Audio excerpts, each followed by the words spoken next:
It's so unnatural for us to, with our senses and in our 3D world, to come to grips with what time actually is. There's cutting edge science going on by some of the leading intellectual scientists, philosophers, to try and explain on an experiential basis and from mathematical approach what time actually is or how we can deal with it. And we don't realize that this concept of time is in terms of what the dimension itself is nothing new. Einstein, dealt with this in relativity, and that's over 100 years ago now. And so we know that there's this relationship between time and gravity. And I think as we begin to open up and unlock the code to gravity and what's going on in the study of gravitics right now, which I think is we are going to find completely tied directly to the alien experience and how they travel,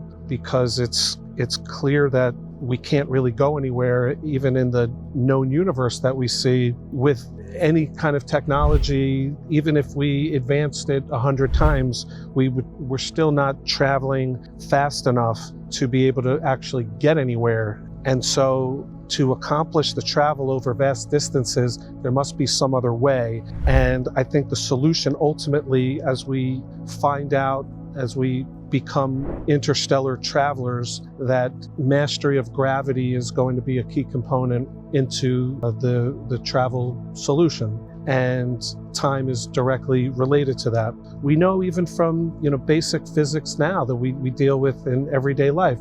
Whenever you get directions with GPS, you have GPS satellites. So satellites are in space, and they're not really that far, relatively speaking, in space, but they are high enough so that the difference in the gravitational pull from the Earth being less than we are on Earth with regard to the satellites, it pulls on them less and thereby affects time. And it may be small because the distance isn't that great, but it's sufficient enough that our scientists and engineers have to account for the difference in the gravitational field so that our GPS coordinates work, so that we get to where we're supposed to go, and that time is kept properly, and that has to be adjusted. So we're making those adjustments now, and we may not realize that that's a monumental feat that's going on, but it's something that we are doing in our everyday life. So as we talk about who are the aliens, what's this technology, and all this groundbreaking stuff,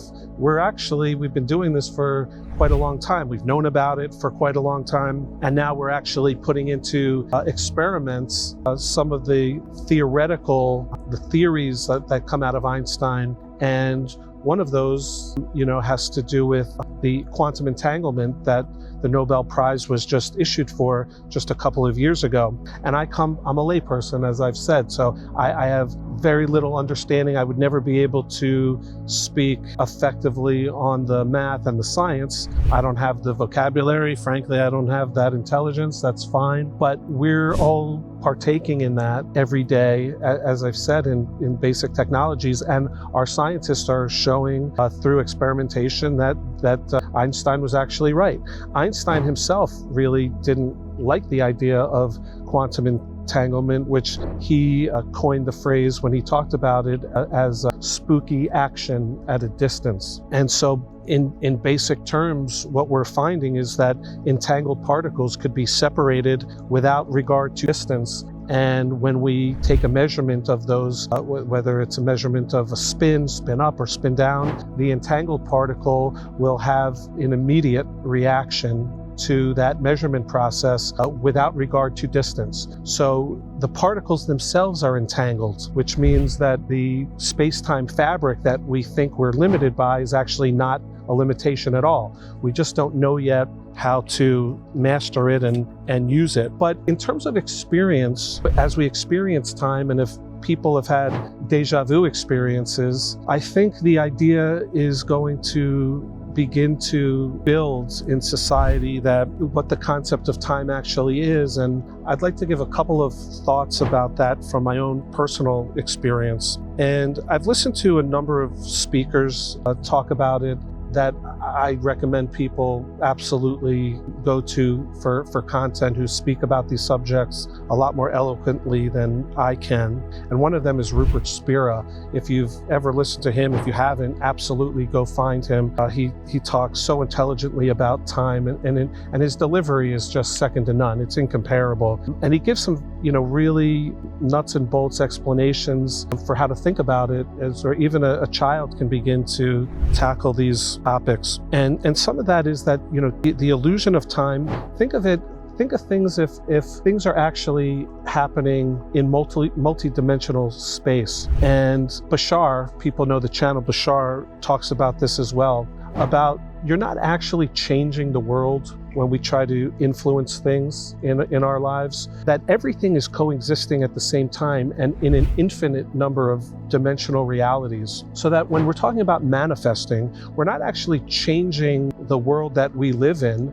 to bring about that manifestation into our 3D environment. We're actually changing the environment, we're changing the world that we're actually on, just ever so slightly and imperceptibly so, because that maintains the illusion. But that the thing that we want to bring into reality is actually happening in a reality that may be situated right on top of where we are. And there's an infinite amount of these happening at the same time. So that when we talk about manifestation, we're actually tapping into a reality, a dimension that exists right now, that coexists with us. And it's like a radio station, which is an analogy that has been used before, and I think it's really, really smart and helps people kind of at least conceptualize a very complex topic.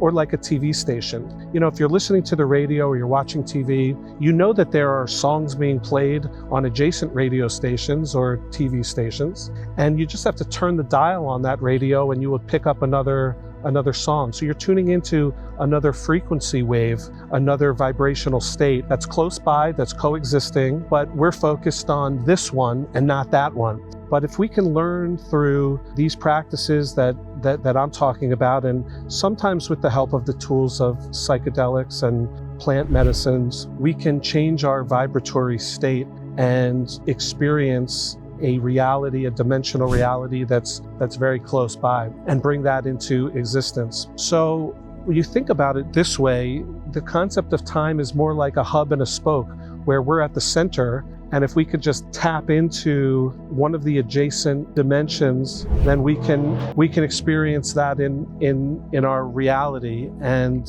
that's a really interesting way to conceptualize how to do this. There are scientists now that are leading, the space. Don Hoffman from UC Irvine, who is a psychologist, or I think he's called a clinical psychologist. Let me look that up. So Don Hoffman at UC Irvine is a cognitive psychologist, and he focuses a lot of his work in perception. And, a lot of that follows in what is time, what is our reality. He's someone who everyone absolutely has to follow. His content is phenomenal. He dumbs down a lot of the content for people like me and a lot of people who will be listening to this in terms of how to experience reality. And what Hoffman essentially is saying is that we are born into this reality essentially with a virtual headset on, just like a VR headset that we use in gameplay today, where there's an environment that's created.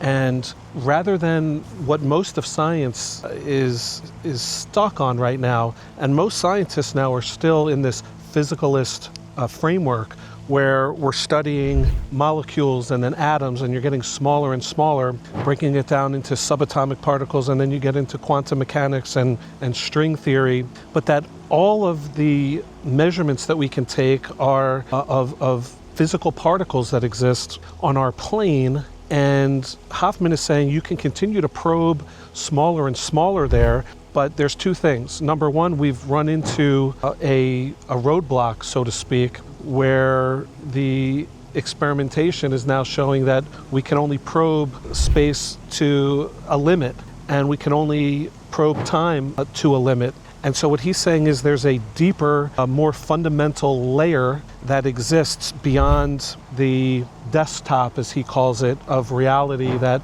we all think we're limited by.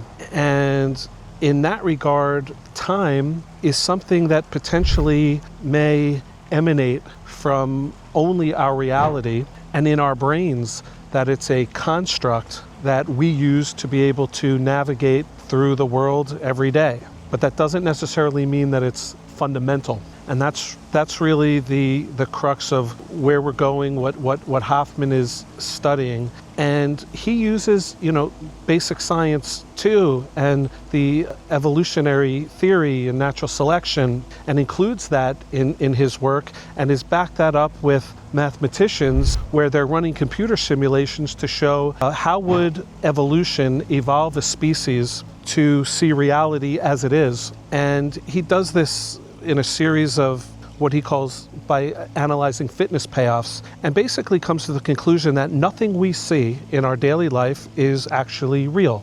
Nothing, none of it. And that the math is showing that evolution, the probability evolution would evolve a species to see reality as it is precisely zero. And that we see things as we need to see them to help us through the day and navigate the space. We know from firsthand knowledge that there are things in reality that exist that we don't see.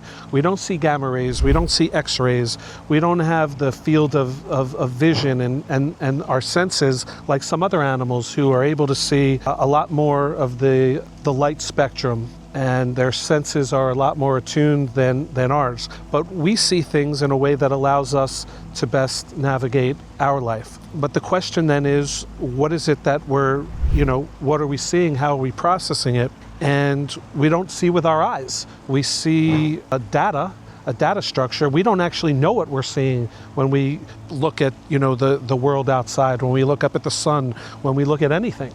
We are seeing a data set that our brain is then interpreting through data that comes into the eye and through the retina, and then goes to the brain, and the brain says, okay, this is what it is, and then puts out that image to us, and we think based on the illusion that we're seeing it with our eyes, but we're actually seeing the data structure that our brain has told us through experience and through evolution and through our genetics that we're seeing something that is in fact fundamentally real. And that's just simply not the case. Hoffman is a genius scientist taking a very novel stance in this space where, again, most of science is still in the physical realm. But if you go to other scientists like Nima Arkani Hamed from, I think it's the Institute for Advanced Studies at Princeton, and he authored the article, Space-Time is Doomed. And where he's going with that, and I've listened to a couple of his lectures, can't get more than 20 seconds into it before being completely lost and feeling ashamed at how intellectually deficient I am. But the essence of what he is concluding is that, when you try to probe a space at smaller and smaller scale, you get to a point where you have to use more and more energy to probe that smaller space. And as you're pushing on the atoms to get smaller because you want to see what's occurring within a smaller space, you need an infinite amount of energy to get there. And at some point, which is, I think what's called the Planck length, after the German scientist Planck, you get to a state where you get a black hole.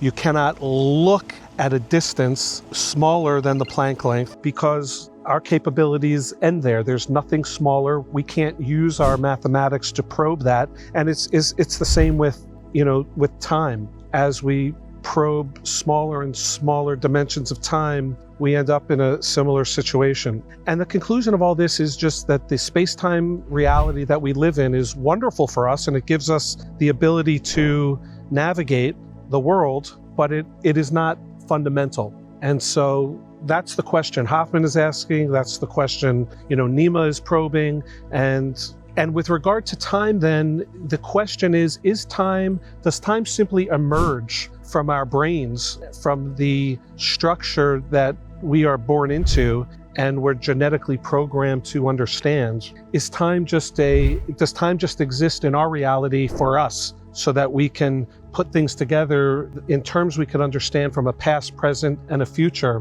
because it's easier to digest for us, and really is the only thing that makes our life, that living life, in any practical way. But to try to look at time from an understanding that maybe it's something that exists only within our 3D world, at least conceptually, allows us to begin to ask some fundamentally deeper questions and leave open the possibility that there's structures that exist beyond this dimension and that are infinitely more complicated